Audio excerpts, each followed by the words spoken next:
Assalamualaikum warahmatullahi wabarakatuh. Sebelum menonton jangan lupa like dan subscribe. Suatu hari datanglah 3 orang dari desa menghadap Baginda Raja Harun ar-Rasyid di istana. Mereka datang untuk mencari pembenaran pada masalah yang mereka hadapi bersama. Begitu sampai di istana, mereka langsung menghadap Baginda yang ketika itu sedang bersama pembesar-pembesar kerajaan. Salah satu dari mereka berkata, "Ampun beribu ampun tuanku, kedatangan kami ke sini tidak lain hanyalah untuk meminta penyelesaian tentang persoalan yang sedang melilit kami bertiga," kata salah seorang dari mereka yang bernama Ahmad. "Baiklah, ceritakan apa persoalan kalian?" tanya Baginda.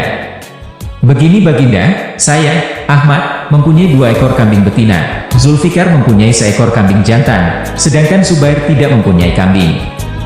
Karena itulah Zubair yang setiap hari harus bekerja menggembalakan kambing.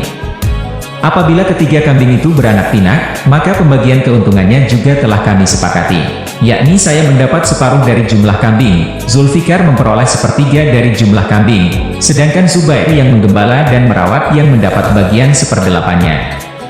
Jelas Ahmad. "Lantas apakah kambing itu sekarang telah beranak pinak?" tanya Baginda. "Benar Baginda, ketiga kambing itu sekarang sudah berjumlah menjadi 23 ekor. Karena itu, kami sekarang ingin membaginya sesuai dengan kesepakatan kami dulu. Tapi ternyata kami kesulitan untuk membaginya. Karena itulah kami kesini ingin memohon pertolongan Baginda." Terang Ahmad, "Membagi 23 ekor kambing sesuai perjanjian tentu tidak mudah. Bayangkan, bila Ahmad memperoleh pembagian separuh dari kambing-kambing itu, maka Ahmad sebenarnya mendapat bagian 11 ekor lebih setengah kambing. Sedangkan Zulfikar memperoleh pembagian sepertiga seharusnya mendapatkan 7 ekor lebih 2/3 kambing.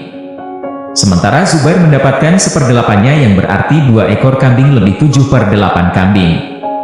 Baginda Raja tampaknya berusaha berpikir keras untuk memecahkan persoalan tersebut. Bahkan para pejabat yang hadir di tempat tersebut juga tak sanggup memecahkan masalah tersebut.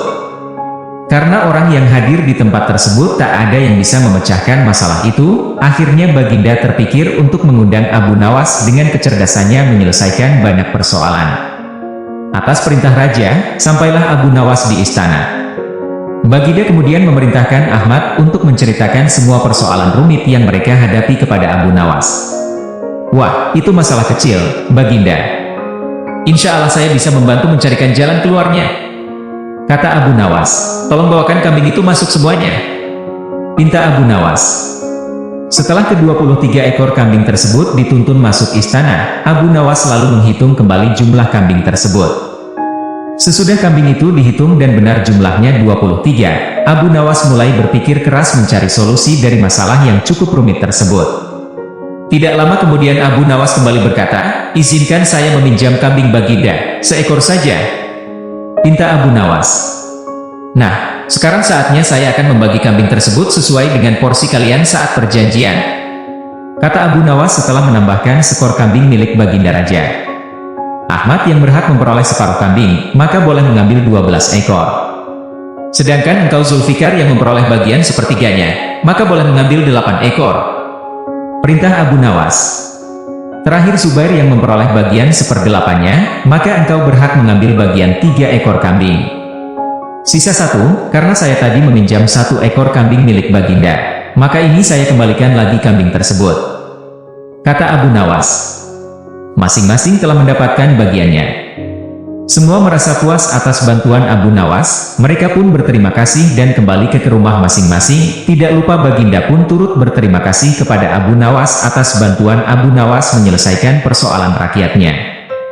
Suatu hari dalam sebuah diskusi bersama dengan para murid-muridnya, Abu Nawas tiba-tiba dicecar pertanyaan oleh beberapa muridnya dengan pertanyaan yang sama.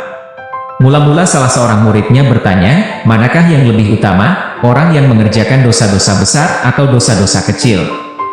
"Orang yang mengerjakan dosa-dosa kecil," jawab Abu Nawas. "Mengapa?" tanyanya kembali. "Sebab lebih mudah diampuni oleh Tuhan," kata Abu Nawas.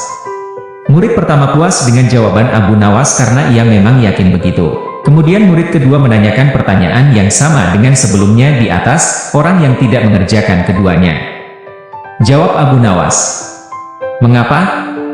tanya murid kedua. Dengan tidak mengerjakan keduanya, tentu tidak memerlukan pengampunan dari Tuhan, kata Abu Nawas. Murid kedua langsung bisa menerima dan memahami jawaban Abu Nawas tersebut. Kembali murid ketiga bertanya dan masih dengan pertanyaan yang sama sebelumnya.